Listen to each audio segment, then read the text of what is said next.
ఆ ధ్యానం అనేది మీకు ఎప్పటి నుంచి స్టార్ట్ అయింది? ఎలా స్టార్ట్ అయింది? అంత విశ్వానికి ఎలా కనెక్ట్ అవుతున్నారు మీరు? ధ్యానం సర్వరోగ నివారిణి, ధ్యానం సకల భోగకారిణి, ధ్యానం సత్య ధర్మ ప్రసాదిని, ధ్యానం సకల సమస్యల పరిష్కారిణి. ఎవరైతే ధ్యానం బాగా చేస్తారో వాళ్ళకి మన శరీరంలో ఉన్నటువంటి చక్రాస్ అన్నీ యాక్టివేట్ అవుతాయమ్మా. మూలాధార చక్రం, స్వాదిష్టాన, మణిపూర, సహస్రారం, ఈ చక్రాలన్నీ యాక్టివేట్ అయిన తర్వాత బ్రహ్మరంధ్రం ఓపెన్ అవుద్దాం. అంటే మనం ధ్యానం నేర్చుకోవాలంటే కంపల్సరీ మనకు ఒక గురువు అనేది ఉండాలి. మీకు ఇష్టమైన గ్రంథాలు ఏమైనా? మహాభారతం, రామాయణం రెండు కుటుంబ వ్యవస్థ ఎలా ఉండాలా, సమాజంలో మానవుడు ఎట్లా ఉండాలా అనేది సమాజానికి నేర్పరం. మంచి వాళ్ళతో దగ్గరికి ఉండాలా, మా చెడ్డ వాళ్ళతో దూరంగా ఉండాలి. మనం కూడా మన జీవన విధానంలోని క్యారెక్టర్ లేని వ్యక్తుల దగ్గర నుంచి ఎంత దూరంగా ఉంటామో అంత హ్యాపీగా ఉంటాము. అయితే మీ దృష్టిలో సత్యం అంటే ఏదైతే వాస్తవికం అయితే అదే సత్యం అమ్మ, వాస్తవం. అయితే కొన్ని సందర్భాల్లో మన టైం ఉంటుంది కదా, కొంతమంది మన గురించి చెడుగా అనుకుంటారు, మన గురించి మంచిగా అనుకుంటారు. ఆ టైం అనేది ఎవరు సెట్ చేస్తారు? ధ్యానం చేసిన వాళ్ళందరూ యోగులు అవుతారమ్మా, 100% అవుతారమ్మా. ఆలోచన రహిత స్థితికి ఎప్పుడైతే చేరుకుంటామో అప్పుడు మాత్రమే బ్రహ్మరంధ్రం ఓపెన్ అవుద్దాము. ఆ బ్రహ్మరంధ్రం ఓపెన్ అయిన తర్వాత విశ్వమయ ప్రాణశక్తి మన శరీరంలో ప్రవహిస్తుంది. ప్రతి మనిషికి కూడా పూర్వజన్మ కర్మఫలం అయితే ఉంటుందమ్మా. మన శ్వాస ఆగిపోయిన తర్వాత ఏవైతే మన కర్మఫలాలు అయితే ఉంటాయో ఈ బాడీ ఎక్కడ వదిలేసి ఆ కర్మఫలాలు తీసుకొని మనం వెళ్ళాల్సిందేనమ్మా. అది రాబోయే జన్మలోని మళ్ళీ ఆ కర్మఫలాలు మంచి అయితే మంచి, చెడైతే చెడు అనుభవించాల్సిందమ్మా. కర్మ సిద్ధాంతం. సో గురుగారు నమస్కారం అండి. మిమ్మల్ని ఈరోజు మన జూమిన్ టీవీ స్టూడియోలో కలవడం చాలా సంతోషంగా ఉంది. సో గురుగారు, మీ గురించి ఎన్నో విషయాలు తెలుసుకోవాలని ఉంది ఈరోజు మాకు. అంటే మీరు ఆ ధ్యానం అనేది మీకు ఎప్పటి నుంచి స్టార్ట్ అయింది? ఎలా స్టార్ట్ అయింది? అంత విశ్వానికి ఎలా కనెక్ట్ అవుతున్నారు మీరు? గురువుగారు అనమాకండమ్మ, నేను ఇంకా నేర్చుకునే సాధకుల్లోనే ఉన్నాను. నేను సాధకున్నే. ఎంతోమంది గురువుల దగ్గర నేను ధ్యాన ప్రక్రియ నేర్చుకున్నానమ్మా. ముందుగా పత్రిజీ గారి దగ్గర 1999లో ఈ ధ్యానం నేర్చుకున్నాను. పత్రిజీ గారి శిష్యుల దగ్గర నేర్చుకున్నాను, పత్రిజీ గారి దగ్గర నేర్చుకున్నాను. పత్రిజీ గారు ఏర్పాటు చేసిన పిరమిడ్లో ఎక్కువ ధ్యానం చేస్తుండేవాడిని అమ్మ. పత్రిజీ గారు ఏదైతే కర్తాల్లోని మహేశ్వరం పిరమిడ్ ఏర్పాటు చేశారో అక్కడికి కూడా అప్పుడప్పుడు వెళ్ళి ధ్యానం నేర్చుకుంటూనే ఉంటాను, ధ్యానం చేస్తుంటూనే ఉంటాను. ధ్యానం పత్రిజీ గారు మా అందరికీ చెప్పేది ఏంటంటే, ధ్యానం సర్వరోగ నివారిణి, ధ్యానం సకల భోగకారిణి, ధ్యానం సత్య ధర్మ ప్రసాదిని, ధ్యానం సకల భోగకారిణి, ధ్యానం సకల సమస్యల పరిష్కారిణి అని చెప్తారమ్మా. ఎవరైతే ధ్యానం చేస్తారో అన్ని సమస్యల నుంచి, అన్ని బాధల నుంచి కూడా విముక్తి పొందుతారమ్మా. ఇది ప్రాక్టికల్గా ఎంతోమంది ఎన్నో రకాలైన జబ్బులు తగ్గించుకున్నారు, ఎంత శుభ్రంగా ఆరోగ్యంగా ఉంటున్నారు. ఎంతోమంది విద్యార్థులు కూడా మంచి ఉన్నత విద్య సాధించి గొప్ప వాళ్ళు అయ్యారమ్మా. నాకు 1999 నుంచి ఈ పిరమిడ్ ధ్యానం అలవాటమ్మా. తర్వాత ఋషి ప్రభాకర్జీ గారు స్థాపించిన ఋషి సంస్కృతి విద్యా కేంద్రం వారి ద్వారా నేను ధ్యానం నేర్చుకున్నాను, అలాగే ఆసనాలు నేర్చుకున్నానమ్మా. అలాగే మళ్ళీ మంగళగిరిలో ఉన్నటువంటి శ్రీ వెంకటేశ్వర యోగా కేంద్రం వారి ద్వారా మళ్ళీ ఆసనాలు నేర్చుకున్నానమ్మా. అట్లనే రకరకాలుగా గురువుల దగ్గర నుంచి ఒక్కొక్కరి దగ్గర ఒక్కొక్క విద్య. అలాగే ఈ మధ్యనే ఒక 10 years బ్యాక్ నుంచి ప్రాణా వైలెట్ హీలింగ్ శివాచారమ్మ మలేషియాలో ఉంటారు, వారి దగ్గర నుంచి ప్రాణా వైలెట్ హీలింగ్ అనే సబ్జెక్టు కూడా నేర్చుకొని దాని దూరం నుంచి కూడా ఎంతో నేర్చుకొని ఉన్నామమ్మా. ఇది మా దగ్గరికి ఎవరైనా వస్తే ఫోన్ ద్వారా సంప్రదించినా, లేకపోతే ఎవరైనా మాకు వాళ్ళ యొక్క ప్రాబ్లం చెప్తే దానికి రెమెడీ వాళ్ళు ఏం చేసుకోవాలనేది కూడా చెప్తామమ్మా. అదే నేను విన్నాను, మీరు చాలా మందికి మంచి కొంతమందికి మమ్మల్ని సంప్రదించిన కొంతమందికి వాళ్ళు విముక్తి పొంది చాలా కొన్ని రోగాల నుంచి నయమైన వాళ్ళు ఉన్నారమ్మా, కొన్ని సమస్యల నుంచి కూడా బయటపడిన వాళ్ళు కూడా ఉన్నారమ్మా. అంటే ఎలాంటి రెమెడీస్ మీరు ఇస్తారు అంటే మామూలుగా? ఎలాంటి రెమెడీస్ అంటే అమ్మా, ఇప్పుడు పత్రిజీ గారు చెప్పారు కదా ధ్యానం అన్నిటికీ మూలం అని. ధ్యానం వల్ల ఆటోమేటిక్గానమ్మా ప్రతి మనిషికి కూడా ఎవరైతే ధ్యానం బాగా చేస్తారో వాళ్ళకి మన శరీరంలో ఉన్నటువంటి చక్రాస్ అన్నీ యాక్టివేట్ అవుతాయమ్మా. మూలాధార చక్రం, స్వాదిష్టాన, మణిపూర, అనాహత, విశుద్ధ, ఆజ్ఞ, సహస్రారం, ఈ చక్రాలన్నీ యాక్టివేట్ అయిన తర్వాత బ్రహ్మరంధ్రం ఓపెన్ అవుద్దమ్మా. బ్రహ్మరంధ్రం ఎప్పుడైతే ఓపెన్ అవుతుందో విశ్వమయ ప్రాణశక్తి అనేది ఆ బ్రహ్మరంధ్రం కూడా మన శరీరంలో ప్రవేశిస్తుందమ్మా. ఆ ప్రవహించడం వల్ల మనకి ఎంతో కొంత మిగిలిన ప్రజల కన్నా మన కాడ కొంత శక్తి అయితే ఉంటుందమ్మా. ఆ శక్తి మనం కొన్ని మంచి కార్యక్రమాలకి ఉపయోగిస్తే తద్వారా సమాజంలో కొంతమందికి అయితే మంచి జరుగుద్దాం. అయితే ధ్యానం ఎవరైనా చేయొచ్చమ్మా, అందరికీ సాధ్యమేనమ్మా. ఒకప్పుడు పూర్వం రోజుల్లో ధ్యానం చేయాలంటే ఏదో అడవులకు వెళ్ళిపోవాలా, ఎక్కడో భార్య బిడ్డలను వదులుకొని ఎంతో దూరంగా వెళ్ళిపోవాలా, ఎన్నాళ్ళు వెళ్ళిపోవాలనే పద్ధతి ఉండేదమ్మా. ఇప్పుడు అలా కాదమ్మా, గృహస్థిగా ఉండి కూడా మన ఇంట్లో నుండి కూడా మనం ధ్యానం చేసుకోవచ్చు, లేదా మన సమీపంలో ఉండి ఎక్కడికైనా వెళ్ళి దేవాలయంలోకి వెళ్ళి ధ్యానం చేసుకోవచ్చు. ధ్యానం మన సాధన ఎక్కడైనా ప్రారంభించవచ్చమ్మా. ఎక్కడైనా కానీ మనం ధ్యానం ద్వారా అందరూ సిద్ధులు పొందినట్టు మనం కూడా పొందొచ్చు. అంటే మనం ధ్యానం నేర్చుకోవాలంటే కంపల్సరీ మనకు ఒక గురువు అనేది ఉండాలా? గురు సమక్షంలో నేర్చుకుంటే ఇంకా మంచిదమ్మా. ఇంకా మనకి ఎన్నో మంచి మార్గాలు చెప్తారమ్మా గురువులు. ఆ గురువు సమక్షంలోనే ధ్యానం నేర్చుకోవటం అనేది చాలా మంచిదమ్మా. అంటే ఏ సమయంకైతే బాగుంటుంది ధ్యానం చేయడం? అంటే ధ్యానం అంటే మనకి 24 గంటల సమయం ఉంటుందమ్మా ప్రతిరోజుకి. 24 గంటల సమయంలోనే కొన్ని పొద్దున్న తెల్లవారి బ్రహ్మముహూర్తం ఉంటుందమ్మా. ఈ బ్రహ్మముహూర్తంలో ధ్యానం చేస్తే చాలా మంచిదమ్మా. బ్రహ్మముహూర్తం అయిపోయిన తర్వాత 5 గంటల 20 నిమిషాల తర్వాత మనకి కర్మముహూర్తం స్టార్ట్ అవుతుందమ్మా. ఆ కర్మముహూర్తాల్లోని మనం ధ్యానం చేయలేమమ్మా. 5 గంటల 20 నిమిషాల వరకు.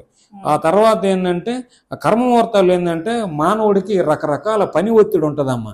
పొద్దున్నే లేవాలా, పంపులు వచ్చే నీళ్లు పట్టుకోవాలా, లేదంటే పిల్లలు స్కూల్కి వెళ్తారో వాళ్ళని రెడీ చేయాలా, వాళ్ళకి క్యారేజీలు కట్టాలా, వాళ్ళని డ్రాప్ చేసి రావాలా, అలాగే ఉద్యోగాలకి వెళ్ళే వాళ్ళు కూడా బాక్సులు సర్దుకోవాలా, త్వరగా వాళ్ళ ఆఫీస్కి వెళ్ళినందుకు వాళ్ళ ప్రయాణ ఏర్పాట్లన్నీ చేసుకోవాలా అనేది ఉంటుందమ్మా. కర్మముహూర్తాల్లో ధ్యానం చేయలేమమ్మా. అలాగే మళ్ళీ రాత్రి 11 గంటల 40 నిమిషాల తర్వాత మళ్ళీ యోగ ముహూర్తం అని ఒకటి ఉంటుందమ్మా. ఆ యోగ ముహూర్తంలో కూడా ధ్యానం చేయొచ్చమ్మా. అన్నిటికీ 24 గంటల్లో కూడా బ్రహ్మముహూర్తంలో ధ్యానం చేసేది నెంబర్ 1. అది దేవతలు మనకి అలాగే మన దేశంలో ఉండేటటువంటి ఋషులందరూ ఎంతోమంది ధ్యానం చేస్తుంటారమ్మా. వాళ్ళు ఏం చేస్తారంటే వాళ్ళ ధ్యాన శక్తి వల్ల వాళ్ళు సంపాదించుకునే శక్తిని ఎవరైతే బ్రహ్మముహూర్తాల్లో ధ్యానం చేస్తారో వాళ్ళకి దానం చేస్తారమ్మా. వాళ్ళు చేసిన దానం బ్రహ్మముహూర్తాల్లో ధ్యానం చేసే వాళ్ళు మాత్రమే పొందగలరమ్మా. అంటే కరెక్ట్ టైం ఏంటి బ్రహ్మముహూర్తం అంటే? 3 గంటల 30 నిమిషాల నుంచి అమ్మా. 3 గంటల 30 నిమిషాల నుంచి సూర్యోదయం అయ్యేంత వరకు అమ్మా. అంటే మీరు అన్నట్టు 5 లోపు సూర్యోదయం అయ్యేంత వరకు కూడా ఈ ముహూర్తం ఉంటుందమ్మా. ఈ ముహూర్తంలోని చేస్తే మంచిదమ్మా. అలాగే స్నానాలు కూడా అన్నమ్మా, చాలా మంది సూర్యోదయం అయిన తర్వాత స్నానాలు చేస్తుంటారమ్మా. సూర్యోదయం అయిన తర్వాతే వంటలు చేస్తుంటారమ్మా. ఒక్క మాటలో చెప్పాలంటే హిందువులుగా పుట్టిన వాళ్ళు ఎవరైనా కానీ స్నానం చేయకుండా వంట అనేది ప్రారంభించకూడదమ్మా. బ్రహ్మముహూర్తంలో స్నానం చేస్తే దేవతా స్నానం అమ్మ. సూర్యోదయం అయిన తర్వాత స్నానం చేస్తే రాక్షస స్నానం అమ్మ. అది బ్రహ్మముహూర్తాల్లో స్నానం చేసి పూజా పునస్కారాలను చేసుకోవటం చాలా మంచిదమ్మ. అయితే ఈ ధ్యానం వల్ల కొంతమందికి నెగిటివ్ ఉంటుంది, పాజిటివ్ ఉంటుంది. అంటే నెగిటివ్గా కూడా కొంచెం సైకలాజికల్ ఇష్యూస్ వచ్చిన వాళ్ళు కూడా ఉంటారు, మళ్ళీ పాజిటివ్ అయిన వాళ్ళు ఉంటారు. అది ఎలా? నెగిటివ్ అనేది మాత్రం ఎక్కడ ఉండదమ్మా. అంటే వాళ్ళ సాధనలోని ఏదైనా పొరపాటు ఉన్నందువల్ల నెగిటివ్ ఉంటుంది, కానీ నెగిటివ్ అయితే సాధారణంగా ధ్యానంలో ఎప్పుడూ నెగిటివ్ ఉండదమ్మా. అంటే ధ్యానం సరిగ్గా చేయలేకపోయినందువల్ల ఏదైనా నెగిటివ్ ఉంటే ఉండొచ్చు, కానీ అయితే ఇక్కడ ఒక సంగతి అయితే నేను చెప్పగలను. ఇప్పుడు ఉదాహరణకి అమ్మ మనం ఉదాహరణకి ఈ ఇప్పుడు ఒక మనిషికి ఒక వయసు ఉంటుందమ్మ. ఇప్పుడు నాకు 65 ఇయర్స్ అమ్మ. నేను ఇప్పుడు ధ్యానం చేశాను అనుకమ్మ, ధ్యానం చేసిన తర్వాత ఇప్పుడే నేను ధ్యానం నేర్చుకుంటాను అనుకోండి అమ్మ.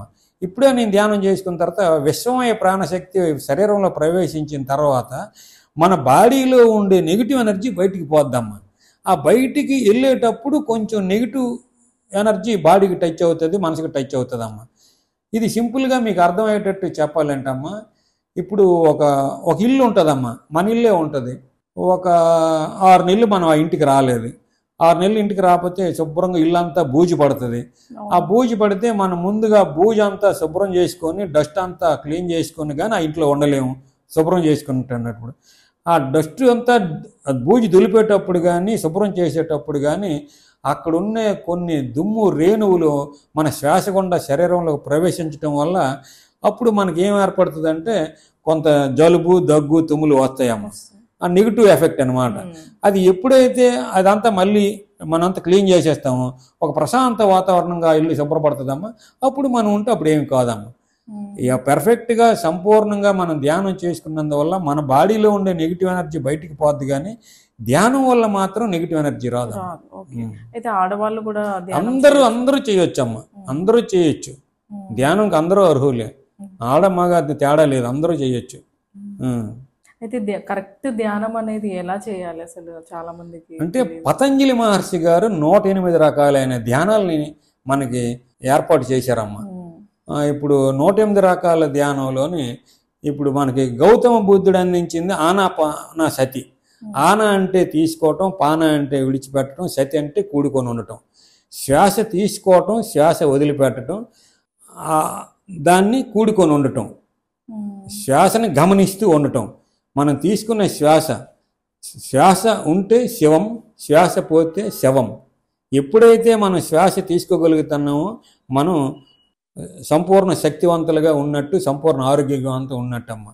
మనం ఎప్పుడు కూడా ఈ 108 ధ్యానాల్లోని కొంతమంది శ్వాస మీద ధ్యాస పెట్టుకుంటారు, కొంతమంది ఒక విగ్రహం మీద వాళ్ళ కాన్సన్ట్రేషన్ పెట్టుకుంటారు, కొంతమంది జ్యోతి మీద ఏర్పాటు చేసుకుంటారు, కొంతమంది అయితే కొన్ని రకాలైన సౌండ్స్ మీద వాళ్ళ మనసు లగ్నం చేసుకొని చేస్తుంటారు, కొన్ని పిక్చర్స్ మీద పెట్టుకుంటారు, రకరకాలుగా ప్రకృతి నేచర్ మీద రకరకాలుగా ఎవరు ఇష్టం వచ్చినట్టు వాళ్ళు చేసుకుంటారమ్మా. ఏదైనా కానీ కాన్సన్ట్రేషన్ ఆన్ సింగిల్ డిజిట్, ఒకదాని మీదే మన కాన్సన్ట్రేషన్ అంటే ఏకాగ్రత ఉంచుకొని చేసుకుంటే అది ధ్యానం అమ్మ. అయితే ఏ వయసులో అందరూ చేసుకోవచ్చు అమ్మ, అన్ని వయసుల వారు కూడా ఈ ధ్యానం చేయొచ్చు. అంటే ఏ వయసు నుంచి మొదలు పెట్టచ్చు ధ్యానం? ఈ వయసు ఆ వయసు అని ఏమి లేదమ్మా. జ్ఞానోదయం అయిన తర్వాత సుమారుగా ఇప్పుడు మన భారతదేశంలోని చిన్నపిల్లలు కూడా ధ్యానం చేసే గొప్ప వ్యక్తులు ఉన్నారమ్మా. 4-5 సంవత్సరాల కూడా ధ్యానం చేసే వాళ్ళు ఉన్నారు, చాలా గొప్ప వాళ్ళు ఉన్నారు. అంటే ఆ సంస్కారాలన్నీ వారి యొక్క తల్లిదండ్రుల నుంచి, వాళ్ళ తాత ముత్తాతల నుంచి ఆ కుటుంబాల్లోనే వస్తూ ఉంటాయమ్మా. ఆ రంగం చిన్నపిల్లలు చాలా మంది చేసేవాళ్ళు ఉన్నారమ్మా. అయితే ఈ ధ్యానం వల్ల మన ఆరోగ్యం చాలా ఆరోగ్యమే కాదమ్మా, అన్ని రకాలుగా మనిషి నెంబర్ 1 పెర్ఫెక్ట్గా ఉంటాడమ్మా. అయితే ఈ ఒడిదుడుగులు, బాధలు ఇవన్నీ నుంచి బయటికి రావచ్చమ్మా. 100%. ధ్యానం సర్వరోగ నివారణమ్మ, సకల భోగకారిణి, సత్య ధర్మ ప్రసాదిని. ఇప్పుడు ఎగ్జాంపుల్ ఉదాహరణకి రామకృష్ణారెడ్డి చెప్పింది నిజం అబద్ధం అనేది ధ్యానం చేసుకునే వాళ్ళకి అర్థమైపోద్దమ్మా. 100% అమ్మ, ధ్యానంలో అంత శక్తి ఉంటుంది. ధ్యానం ఎంతో మంది గురుదేవులు మనకి ధ్యానం అందించారమ్మా. అయితే మీ దగ్గరికి ఎంతో మంది హీలింగ్కి వచ్చారు కదా? హీలింగ్కి వస్తుంటారమ్మా, హీలింగ్ చేస్తూ ఉంటాము, కొన్ని గైడెన్స్ ఇస్తూ ఉంటాము, అడ్వైజులు ఇస్తూ ఉంటాము. అట్లా వాళ్ళు హ్యాపీగా ఉండే పేషెంట్లు చాలా మంది ఉన్నారమ్మా. అయితే ఒకరికి మనం ఇప్పుడు కాల్ చేసి మాట్లాడదామా, అంటే వాళ్ళు ఎట్లా ఎక్స్పీరియన్స్? వెరీ గుడ్, చేయండి అమ్మా. ఇప్పుడు నేను నా దగ్గరకు వచ్చే పేషెంట్లకి నేను చాలా మందికి నాకు తెలిసినంత వరకు ఈ ధ్యానం ద్వారా వచ్చిన ఆ సందేశం వల్ల కానీ, నాకున్న ఎక్స్పీరియన్స్ మీద కానీ వాళ్ళకి కొన్ని సలహాలు సూచనలు చేసానమ్మా. వితౌట్ ఎనీ మెడిసిన్ కొంతమంది ఈ ధ్యానం వల్ల కానీ మనం ఇచ్చిన సలహాల వల్ల కానీ క్యూర్ అయిన వాళ్ళు ఉన్నారమ్మా. అందులో ఉండే పేషెంట్స్లోని గురజాలకు సమీపంలోని ఒక గ్రామంలో, చెర్లగుడిపాడు అనే గ్రామంలో ఒక వ్యక్తి ఉన్నారమ్మా. ఆయన పేరు మాబు శుభాని. వాళ్ళ కొడుకు అనారోగ్య సమస్యలతోని అబ్బాయి సుమారుగా 8th class 7th class age group అమ్మ. ఎంతో ఇబ్బందులు పడ్డాడు. నా దగ్గరికి ఆ అబ్బాయిని తీసుకుని వచ్చి 16 lakhs ఖర్చు పెట్టానండి, నాకు రికవరీ అవ్వలేదు, మీరు ఎవరో చెప్పారు అని వచ్చాను అన్నాడు. ఇప్పుడు నేను ఇచ్చిన అడ్వైజ్తోని ఆ అబ్బాయి ధ్యానం చేసుకున్నాడు. ధ్యానం చేసుకున్న తర్వాత కూడా ఇంకా కొన్ని సూచనలు, ఆహారపు అలవాట్లు, మంచి అలవాట్లు అన్ని చెప్పిన తర్వాత ఆ అబ్బాయికి మంచి బాగా క్యూర్ అయిందమ్మా. మీరు వారికి ఫోన్ చేసి కనుక్కొని వివరాలు తెలుసుకోవచ్చు. ఏ వయసు బాబు మీరు ధ్యానం చేసి? అబ్బాయి సుమారుగా 8th క్లాస్ అమ్మ, 8th క్లాస్ ఏజ్ గ్రూప్ అమ్మ. అబ్బాయి 8th క్లాస్ అబ్బాయి ఇవాళ బాగా ఫుల్ రికవరీ. 16 లక్షలు ఖర్చు పెడితే తగ్గని కొన్ని వ్యాధి, అతనికి ఉండే వ్యాధి మరి తగ్గిందమ్మా. అతనికి ఉండే వ్యాధి ఏంటంటే కంటిని అమ్మటి, పొట్ట మీద, ఈపు మీద, చేతులు అమ్మటి, అక్కడక్కడ ఛాతి మీద బ్లడ్ వస్తుండేదమ్మా. మరి వాళ్ళ నాన్నగారు నా దగ్గర తీసుకొని వచ్చాడు. ఇంకా నా దగ్గర డబ్బులు అయితే ఏమి లేవండి, అన్ని డబ్బులు అన్నీ అయిపోయినాయి, మీరు ఏదైనా రకంగా వితౌట్ ఎనీ మెడిసిన్ కొంచెం అడ్వైజ్ చేయండి అని చెప్పాడు. 100% నా సాయశక్తి నేను ప్రయత్నం చేస్తానని చెప్పడం జరిగింది. అట్లా చెప్పడం జరిగింది. ఈ ప్రాణవైలెట్ హీలింగ్ ద్వారా కానీ మరి నెక్స్ట్ ధ్యానం వల్ల కానీ ఆ అబ్బాయికి 100% క్యూర్ అయిందమ్మా. మీరు ఫోన్ చేసి కనుక్కోవచ్చమ్మా.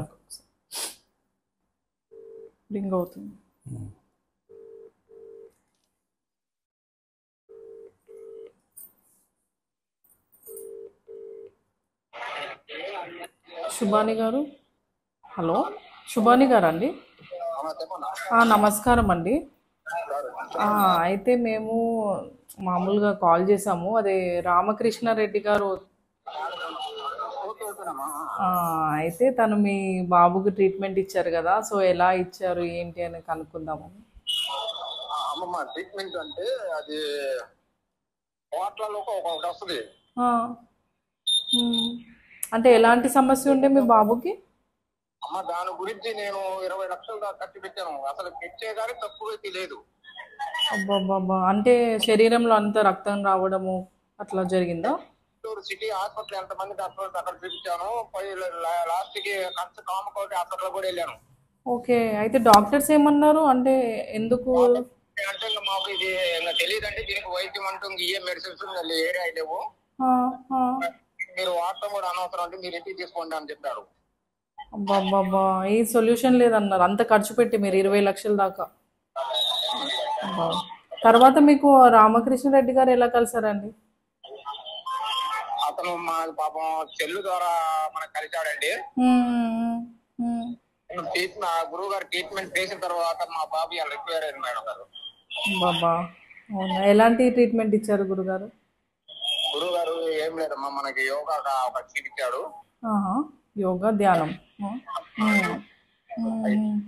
మమ్మల్ని ఇంటికి పిలిపించి అన్ని చూపించాడు. చూపించి పాపం మన సొంత మనిషిలాగా వైద్యం చేశాడండి. అవునా? అదే, ఇప్పుడు బాగున్నాడా మీ బాబు? బాగున్నాడు మేడం, ఇప్పుడు స్కూల్కి వెళ్తున్నాడు. అంటే ధ్యానం చేసినాక ఎన్ని రోజులకి తగ్గింది బాబుకి? అంటే ధ్యానము స్టార్ట్ చేసినాక, యోగా స్టార్ట్ చేసినాక? యోగా స్టార్ట్ చేసిండు తర్వాత గురుగారు మరి ఏం చేసిండు మనకి. మా అబ్బాయి రికవరీ ఏంటంటే ఇప్పుడు మళ్ళా స్కూల్కి వెళ్తున్నాడు. అసలు అది ఎట్లా ఉంటుందంటే అది చెప్పేది కాదు మేడం, అది మన బోర్లో ఒక ఘాటు గీతి ఏముందండి, అంటే ఎక్కడ పడితే అక్కడ జ్ఞానేంద్రియాలు ఎక్కడెక్కడ ఉంటే అక్కడి నుంచి గడ్డి కారిపోతుంది. ఈ కళ్ళు ఉన్నాయి కదండి, ఆ కళ్ళల్లోంచి కూడా మన బ్లడ్ కారుతుంటది. మన సినిమాలో అమ్మవారికి కట్లో ఎట్లా బ్లడ్ కారుతుందో. అవునవును. అది అయితే మెల్లమెల్లగా తగ్గిందా? అయితే మెడిసిన్స్ వాడుకుంటా తర్వాత గురువు గారు మనకు పరిచయం కావటం, రూపాయి ట్రీట్మెంట్ లేకుండా చేశాడు మేడం గారు. అది గ్రేట్ అసలు. పాపం గురువు గారు అన్ని రిపేర్ చేశాడు. అదే చెప్పారు. అవునవును, అదే ఇప్పుడు గురుగారితోనే ఉన్నాం మేము, ఇంటర్వ్యూ జరుగుతుంది, అయితే అందుకే కాల్ చేశాను నేను మీకు. మన జూమిన్ టీవీ అండి మాది. సో అందులో గురుగారిది ఇంటర్వ్యూ వస్తుంది, మీరు చూడండి. అదే చెప్తాను నేను.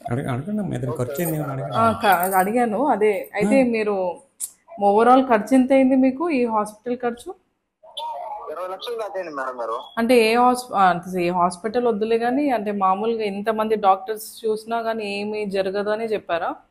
మేము ఫస్ట్ బ్లాసమ్స్ హాస్పిటల్ పోయినాము, కొంచెం కామకోటికి, మరి లక్ష్మి సూపర్ స్పెషాలిటీ,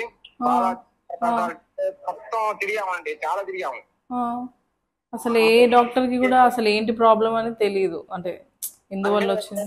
ఒక డాక్టర్ గారు మాత్రం స్టే తీసుకున్నారండి. అయితే డాక్టర్ మెడిసిన్ వాడుతున్నాము. గురువు గారు ట్రీట్మెంట్ తీసుకున్న తర్వాత మనకి ఇంకా రిజల్ట్స్ బాగా వచ్చినాయి. ఓకే ఓకే, అచ్చా. అంటే కరెక్ట్ టైం కి గురువు గారు అదే కనిపించడము చెప్పడం లేదన్న సిటీకి గురువు గారు పరిచయం కావడం, నేను ఇబ్బంది పడవద్దని చెప్పారు గురువు గారు. మనకి రికవర్ అయిపోయింది మేడం గారు. ఇప్పుడు అబ్బాయి 10th క్లాస్ లో జాయిన్ చేశానండి. వా సూపర్ కదా. ఇప్పుడే మళ్ళీ అలాంటి సమస్య రాలేదు ఇంకా. గురువు గారి దగ్గర చర్య తీసుకున్నాం. ఇప్పుడైతే దేవుడి పుణ్యాన ఏం లేదండి, మళ్ళీ లేదు. సంతోషం అండి, చాలా సంతోషం. మంచిగా మాకేమైనా ఖర్చు అయిందని అడగండి, మాకేమైనా ఖర్చు అయిందని అడగండి. అయితే రామకృష్ణారెడ్డి గారి దగ్గర రామకృష్ణారెడ్డి గారు డబ్బులు తీసుకున్నారండి మీ దగ్గర ట్రీట్మెంట్ కి? మనక పాపం మా గురువు గారు రూపాయి పిల్ల కూడా తీసుకోండి మేడం గారు. అయ్యో, ఎందుకు గురువు గారు ఎవరి దగ్గర తీసుకోకుండానే ఎంతమందికి ట్రీట్మెంట్ ఇస్తున్నారు అసలు? మాకు పూర్వజన్మ సుకృతం ఉండే గురువు గారు దొరకటం. అదే కదా, ఇంతమందికి అదే ఉచితంగా ట్రీట్మెంట్ ఇవ్వడం అంటే అది మామూలు విషయం కాదు. ఇంకా అంతా చేశారు. అదే ఓకే అండి. అసలు ఎట్లా పాజిబుల్? అంటే అయిపోయిన తర్వాత చెక్ చేయడానికి మళ్ళీ తీసుకొచ్చాడమ్మా. తగ్గిపోయిందండి అని చెక్ చేయడానికి మళ్ళీ చెక్ చేయండి, పేషెంట్ రికవర్ అయిపోయిన తర్వాత మళ్ళీ వస్తారు కదా, అట్లా రికవర్ అయిన తర్వాత మళ్ళీ వచ్చాడమ్మా. వస్తే చెక్ చేశానమ్మా. చెక్ చేసిన తర్వాత మళ్ళీ నేను కూర్చుని బట్టి మళ్ళీ ధ్యానం చేయించడం జరిగింది. ధ్యానం చేయించిన తర్వాత అప్పుడు గురువుగారు ఏదైనా ఫీజు ఇస్తానని అన్నాడమ్మా. అయితే ఎప్పుడైనా నేను గురజాల వచ్చేటప్పుడు నేను నీకు ఫోన్ చేస్తాను, ఆన్ ది హైదరాబాద్ వెళ్ళేటప్పుడు కానీ ఎప్పుడైనా, అప్పుడు మీ ఇంటికి వచ్చి ఒక గ్లాస్ మంచినీళ్ళు తాగుతానులేనన్నా.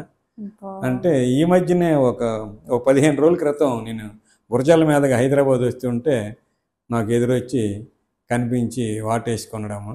ఆ సెంటర్లో ఉంటే 2 మాడిపల్లి ఇచ్చాడమ్మా, అదే ఫీజు. బాబా, అంటే అంకుల్ అంటే చాలా మీరు ఎన్నో చూసారు. అంటే నేను కూడా మీ దగ్గరికి తీసుకొచ్చాను పేషెంట్స్ ని, మీరు చూసారు, వాళ్ళకి నయమైంది. కానీ ఎందుకు ఫీజు ఎప్పుడు తీసుకోరు? అది అది ఎట్లా ఇంత సేవ ఎట్లా అనేది చేయడం? అంటే విద్య అనేది వ్యాపారం చేయకూడదమ్మా. ఎప్పుడైతే ఒక విద్యను మనం వ్యాపారం చేస్తామో ఆ విద్య సరస్వతి మన ఉండదమ్మా.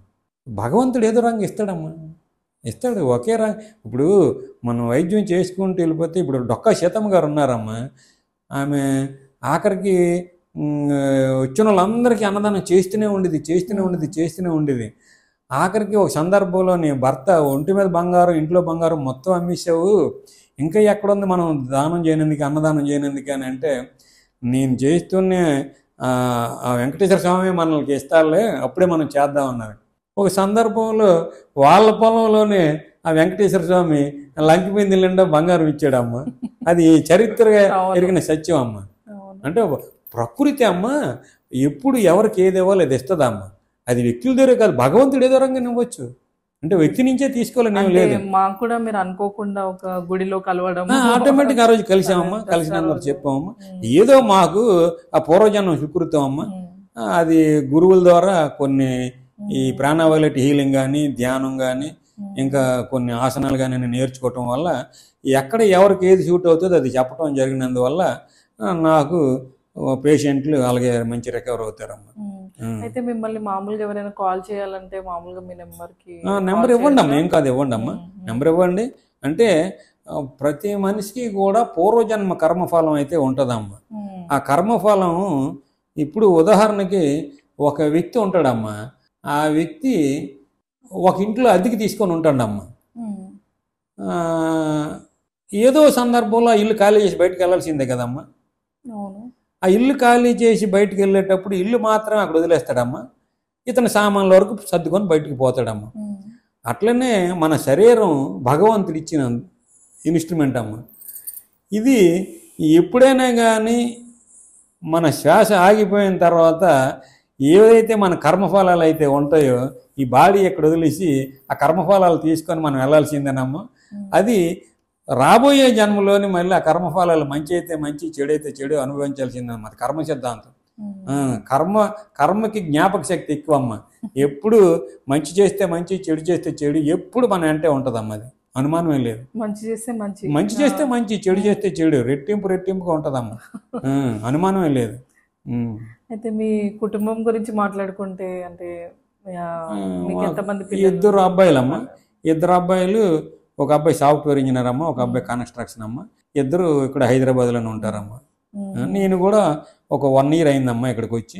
అందరం కలిసి ఇక్కడే ఉంటాము, మియాపూర్లోనే ఉంటాం. అయితే మీ దగ్గరికి నేను కూడా ప్రతిరోజు ధ్యాన సాధన చేసుకుంటానమ్మా. ఈ ధ్యానానికి సంబంధించి కానీ ఆధ్యాత్మికంగా సంబంధించిన కానీ బుక్స్ చదువుకుంటానమ్మా.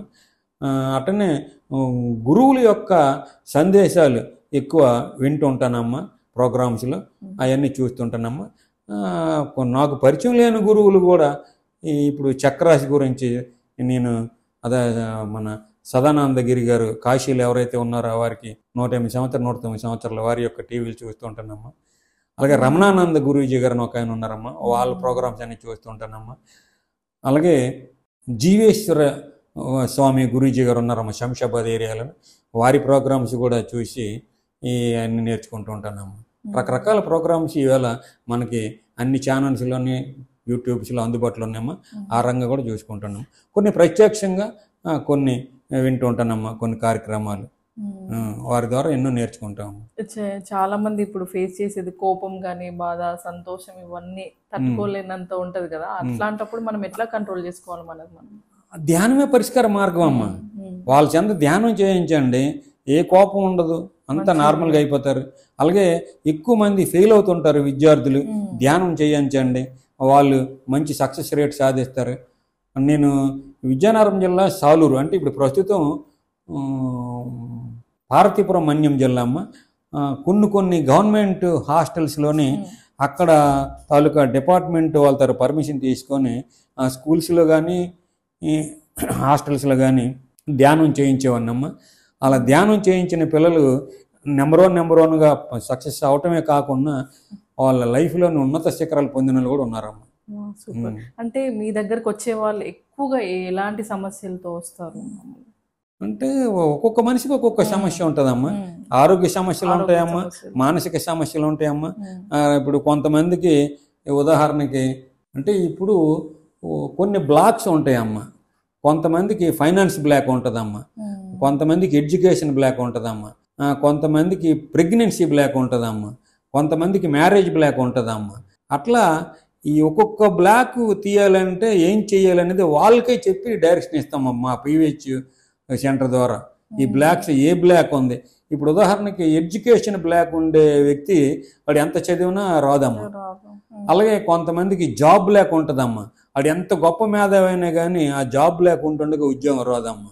అట్లనే రీసెంట్గా ఈ మధ్య ఇక్కడి నుంచి మార్కాపురం నుంచి ఆదిరెడ్డి గారని ఒక ఆయన అమెరికా వెళ్ళారమ్మా. ఆయన అమెరికాలో ఉండి చాలా ఇబ్బందులు పడుతుండగా ఎవరో చెప్పారంట రెడ్డి గారి సలహా తీసుకోనని. రెడ్డి గారు సలహా తీసుకుని ఒక సందర్భంలో ఫోన్ చేశారు, రామకృష్ణారెడ్డి గారు ఇలాగ నేను ఎన్నిసార్లు ఉద్యోగానికి ప్రయత్నం చేస్తున్నా దగ్గరకు వచ్చి ఈ ఇంటర్వ్యూ అంతా అయిపోతుంది, వస్తుంది అనుకుంటుంటే పోతుందని అన్నారు.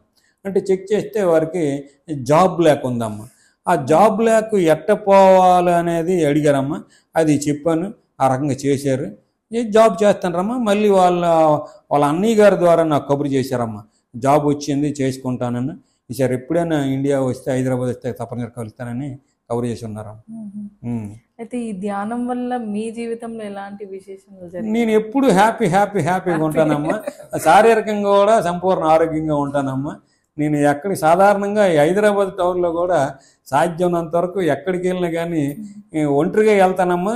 ఎక్కువ నడక్కే ప్రాధాన్యత ఇస్తానమ్మా. ఎంత దూరం నడిచే వెళ్తాను, ఒంటరిగా వెళ్ళిపోతా ఎక్కడికైనా.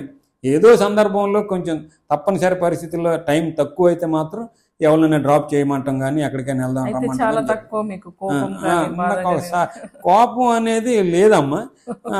ఆ పరిస్థితులు కూడా నాకు ఎప్పుడు ఎదురు కాలేదు. ఎదురు కాలేదు. అంటే అంత మంచి కుటుంబం ఉంది అంటే మీకు. నేను అంత క్రమశిక్షణ అంటే మా నాన్నగారు స్వాతంత్ర సమరయోధుడమ్మ, విజయనగరం జిల్లా సాలూరు. ఆయన ఒక క్రమశిక్షణ కలిగే సైనికుల్లాగా ఉండేవాడమ్మ. అతని క్రమశిక్షణ నాకు కూడా వచ్చిందమ్మ. ఆ క్రమశిక్షణతోనే నేను చదువుకునేటప్పుడు అలాగే ఉండేవాడిని.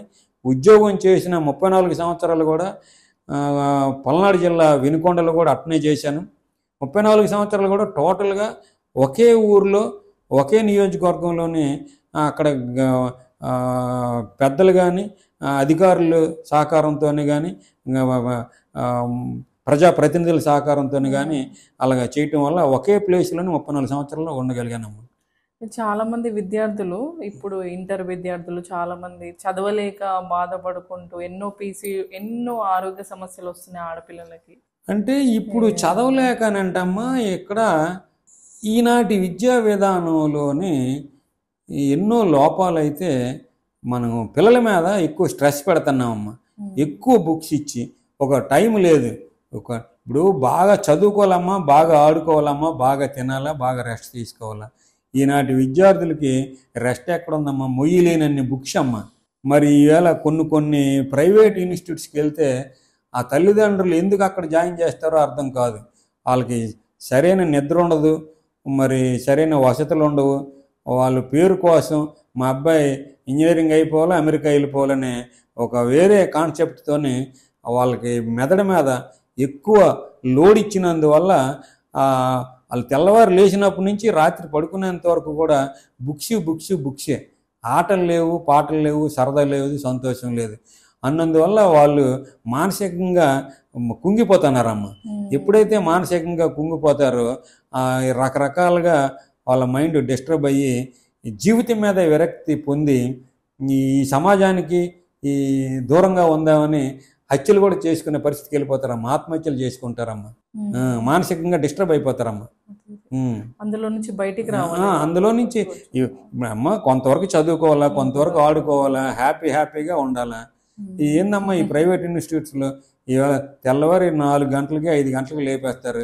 ఇంకా అప్పటి నుంచి టైం ఇయ్యరు, స్నానపానాలకు కూడా టైం ఇయ్యరు. త్వర రెడీ అయిపోవాలా, టిఫిన్ చేసేసి అంతా మెకానికల్ లైఫ్ అనమాట. 7 గంటలకి మళ్ళీ స్కూల్కి అటెండ్ అవ్వాలంటారు. అక్కడి నుంచి రకరకాల టెస్టులు, రకరకాల ఎగ్జామ్స్ అన్నీ పెట్టారు. మరి పూర్వం విద్యా విధానం ఎంత చక్కగా ఉండేదమ్మా, ఇప్పుడు విద్యా విధానం ఎంత వేరుగా ఉంది. అప్పుడు పూర్వం రోజుల్లో విద్యా విధానం చాలా గొప్పదమ్మా. గవర్నమెంట్ స్కూల్లో చదువుకున్న ఇవాళ ప్రపంచవ్యాప్తంగా ఎంతో గొప్ప వాళ్ళందరూ ఉన్నారు. గవర్నమెంట్ స్కూల్లో చదివే విద్యార్థులే ఎక్కువ మేధావులు ఉన్నారమ్మా దేశంలో. అయితే ఈ పిరమిడ్ ధ్యానం మీరు చేశానన్నారు కదా, తన అనుభూతి అనేది ఎలా ఉంటుంది మామూలుగా చేసిన దానికి పిరమిడ్ ధ్యానం? అంటే ఇప్పుడు ఉదాహరణకు అమ్మ, పిరమిడ్ అనేది ఒక 90 degrees యాంగిల్లోని అది ఒక నిర్మాణం చేస్తారమ్మ.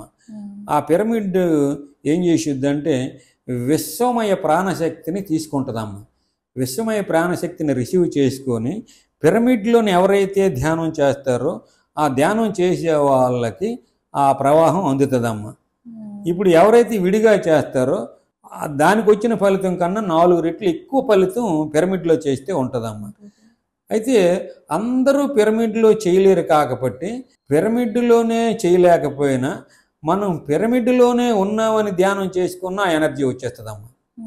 మన ధ్యానం మన సూక్ష్మ శరీరంలోనే నేను పిరమిడ్లోనే ఉన్నానని ఊహించుకొని ధ్యానం చేసుకుంటే ఆ సేమ్ పవర్ వస్తుందమ్మా. పిరమిడ్లోనే లేకపోయినా పిరమిడ్లోనే ఉన్నానని ఊహించుకొని చేస్తే.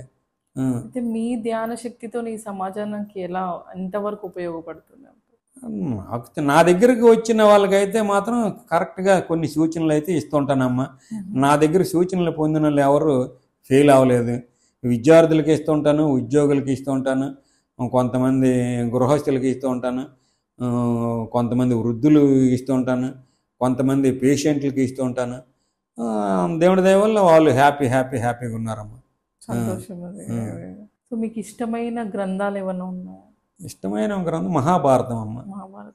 మహాభారతం, రామాయణం 2 కుటుంబ వ్యవస్థ ఎలా ఉండాలా, సమాజంలో మానవుడు ఎట్లా ఉండాలా అనేది సమాజానికి నేర్పారమ్మా. మంచి వాళ్ళతో దగ్గరగా ఉండాలా, మా చెడ్డ వాళ్ళతో దూరంగా ఉండాలి. ఇప్పుడు ఎగ్జాంపుల్ అమ్మ, ఇప్పుడు మనం అనుకుంటాం మా తమ్ముడే కదా, మా తమ్ముడే కదా, మా తమ్ముడే కదా. అక్కడ క్యారెక్టరే ముఖ్యం అమ్మ. ఇప్పుడు రావణాసురుడు విభీషణుడు అన్నదమ్ములు. మరి రావణాసురుడు క్యారెక్టరు సరైన పద్ధతిలో లేదు కాబట్టి విభీషణుడు వదిలిపెట్టి వెళ్ళిపోయాడు. అట్నే ప్రహ్లాదుడు హిరణ్యకశిపుడు తండ్రి కొడుకులు. మరి తండ్రి రాక్షసాంశ, ఇది దేవతాంశ.